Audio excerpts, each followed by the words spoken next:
আজকে ঘুম থেকে উঠেই কিন্তু সকাল সকাল মনটা খারাপ হয়ে গেছে, কারণ বাইরে বেরিয়েই দেখি যে আমার এই গাছের এই বালতিটা ভেঙে গেছে। বাইরে খুব রোদ্দুর থাকার কারণে তোমাদের দাদাভাই সমস্ত গাছগুলোকে ব্যালকনিতে নিয়ে চলে এসেছিল, কিন্তু আনতে গিয়ে এই বালতিটা ওর হাতে স্লিপ কেটে পড়ে যায়।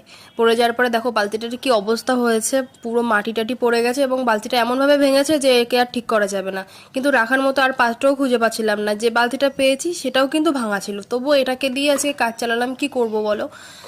এই বালতিটার নিচে একটা প্লাস্টিক দিয়ে দিয়েছিলাম, তারপরে মাটি ভরে দিয়ে গাছটা লাগিয়ে দিয়ে দেখো গাছটা কিন্তু সেট হয়ে গেছে। প্রথমে ভাবছিলাম হয়তো কি হবে কি হবে, হবে না, তখন কি করব, তা দেখলাম যে গাছটা কিন্তু সেট হয়ে গেল এর মধ্যে। কারণ তারপরে তো আমার খুবই আনন্দ হচ্ছিল যে না যাক, একটা টেনশন থেকে মুক্তি পেলাম, কারণ আমার গাছগুলো ভেঙে গেলে বা আমার গাছের কিছু হলে না আমার সত্যি খুব কষ্ট হয়।